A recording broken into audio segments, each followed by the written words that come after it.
reading about your life, which fascinates me because I know at a very early age, you come from a very artistic family, and you come from a family that was very, it feels like, open. I mean, are you living in the village? Where are you living? In Soho. In Soho. On a loft. Yeah, my parents were visual artists, and they moved to the Bowery in the late 60s and then bought a loft building on Crosby Street with another couple for literally like negative, just a shockingly stuff low. that makes people angry today. Furious. Yes. I bought this house for $1,100. Murderous. Yeah. But so yeah, and I mean, the factories were shutting down all around me and being transformed into these artist studios, and you had to actually legally prove that you were an artist to live there at the time. It was, but anyway, so yes, it was a funny way to live, and very permissive in a lot of ways. But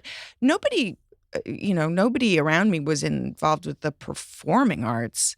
And actually, it was only until I did that show, Finding Your Roots, when I learned that my paternal grandmother, who I never knew and actually died when my dad was 10, and her name is Claire Danes, named after her. Like, she apparently got a master's in the role of dance and Shakespearean drama, and had acted and directed in plays, and I was kind of stunned by that because there was no indication of this being anywhere in the gene pool. Yeah, I come from Dad's a research scientist. My mom was a lawyer, and then I go back before that, and my grandfather's a policeman, and my, I lock around and I keep thinking, if I go back 200 years, is there a ventriloquist dummy? There must have been. Is there there must be a picture somewhere of a guy with like puffy hair who's making an ass of himself and chased by angry people. But I heard that early on, you were interested in mimicking. Is that true? Yeah. So my first memory of acting was when I was in pre-nursery school, and I must have been like 3 or 4. Yeah. And Slow was my teacher. She was Indian, and I loved her. And it was nap time, and I was a terrible napper. I am still a terrible napper, but I'm also, I was also like a totally obsequious, like people-pleasing person, which I, still am. So anyway, I wanted to convince her that I was sleeping, and I was doing my best impression of a sleeping tiny child. And I'd remembered that my mom had twitched in her sleep. And so I was trying to do this twitch, and I thought, oh, yeah, that's good. That's really subtle. That's super nuanced. She's never going to know that I am not unconscious. You're like 3. Yeah, no, I mean, and I you're absolutely working didn't have out. those This is words. I can draw on this. I can draw on this. But that was the feeling that I was really working on the verisimilitude, and I do think that that's just an innate impulse that we have. And I don't know. I think I was just always really, really curious about the human experience and wanting to, kind of make the most sense of it that I could and just reflect on it. Yeah. That's it's interesting too that you mentioned your parents, and I would think, not even knowing them or knowing about them, I would give them credit for the fact that you have your head on your shoulders. You've made such good decisions. And I think being famous when you're 13, 14, and I know even at the time, I've read quotes of yours from the time, 14, 15, you're very thoughtful about it. And you're trying to parse it and figure it out. You're not saying, get me a stretch limo. Right. Let's go 3 times around the park, and I want to it was a very intense transition into the world of entertainment, and we were all so naive. I got this show myself. I mean, I knew that I wanted to explore this acting thing. My parents kind of thought, okay, it's another after-school activity like piano or dance or whatever it was, and I just started kind of hustling. Like, I found this junior high school for performing arts program, and I went to Lee Strasberg, and I went to HB Studios, but this was all my own, by my own making, and they didn't interfere, but and they were generally supportive. But I would just rollerblade from audition to audition, and I would get some jobs, and that eventually materialized into a career, to all of our total astonishment. Yeah. And then we were on a plane. My brother's 7 years older, so he was at college at this point, and we kind of had the latitude to do that. My dad's business he was a contractor. That was kind of naturally ending. And we were available to this experience, thank goodness, together as a unit. But we were deposited in LA. It was like the day after that massive earthquake in 94. 94. And so there were actual aftershock, like the ground was shaking, which was just an absurdly apt metaphor for LA how we was were all preparing feeling. for you. Exactly. At the time, there were a lot of seismologists at the time that said a major talent has landed in LA, and we think that's responsible. But it was a bizarre correlation. We were, bewildered and just kind of attempting to not look like total idiots, for a few years.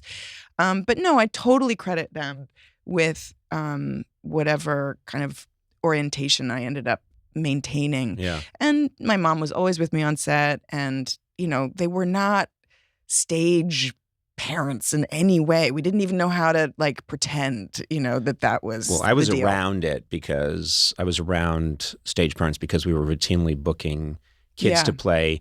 We never used real people on the show. So whenever I brought my mom out, it was always a different actress. Whenever I brought really? yes, we always I made a point of making sure that we had this kind of SCTV fake Pee-wee's Playhouse version of reality. But, my son would come on the set when I didn't even have a son. Right. And he'd have a little red pompadour wig. And so we were always doing things like that. So kids were always around. Yeah. And I so often remember them coming up to me as if they'd been hit with cattle prods. And they would say, Mr. O'Brien, I wish to tell you that you have transformed late night and you have made a generational impact. And I'd look behind them and see the parent staring at them like, we practiced this all night. This bullshit you go say to Conan O'Brien. And I would feel terrible. Uncomfortable, yeah. You feel terrible about it. Yeah. They all went on to be very famous. That was Ben Affleck. Yeah. Anyway, no, I'm kidding. But it was just incredible that I think it's the exception that proves the rule, and I think the fact that you were very nuanced, you were thoughtful, and your parents were thoughtful, and then you decide, I need to get an education. Yeah. Well, my parents were always adamant that I be tutored on set. I mean, that was a very real priority. And they didn't have to impose that on me either. Like, that was something I wanted to remain involved with. Mm-hmm. And then, and I think I did get a little dizzy and overwhelmed at a certain point, and was being given a lot of opportunity and didn't quite know how to channel that, focus it, you know? And, I didn't have a filter yet that I kind of needed to establish in a safer place, like a campus. And I was a little lonely, I mean, initially I was so relieved to be jettisoned out of the hell of junior high and high school. Was it a hell? Yeah, I think Why it was is going that? to get less hellish because I was moving through high school, and I think kids just get increasingly more or less desperate and cruel. So you were getting bullied? Yeah, I had a really hard time in middle school. What do you think the bullying was about, or do you remember? Well, there was a few things. I mean, I went to a few different schools for funny reasons. It's not like I was always living in the same place, but I had a teacher that my mom wasn't that thrilled by, or I don't know. There was always a reason to try out a different school. So I was often the new girl and sort of conspicuous and a little targeted for that reason. But I also was just very sensitive to the injustices that were often on display, and couldn't help but, I don't know, kind of take the bait, and I don't know. The politics made me insane. The social politics, and Yeah. So I think I had I wasn't strictly bullied, but I was vulnerable. And I really liked learning, I was nerdy and kind of didn't get the memo that you're supposed to pretend that you're not so engaged and curious at a certain point as a girl. Right. Right. So my hand remained very high in the air, ooh, ooh, ooh. Yeah. And I think I got punished for that. Anyone but Claire. Want to answer this question? And I think I was legit annoying too. I mean, I think that was fair. Yeah. But I don't know. And there was always a girl. I changed I went to 3 different junior high schools, and there was the same archetypical girl who was crazy smart and very troubled and decided that I was somebody that they were gonna, make very unhappy. Yeah. And they just kept materializing. I wish I had known. There's so many things you wish that you knew. You could go back in time and tell the younger you. And the one thing I would tell the younger me is when people are really mean to you or bullying you, it's because they're miserable. I think that would have helped me somewhat. I mean, I think I kind of knew that, but I didn't know that. But it didn't. I didn't know. It wasn't much of a tonic. Yeah.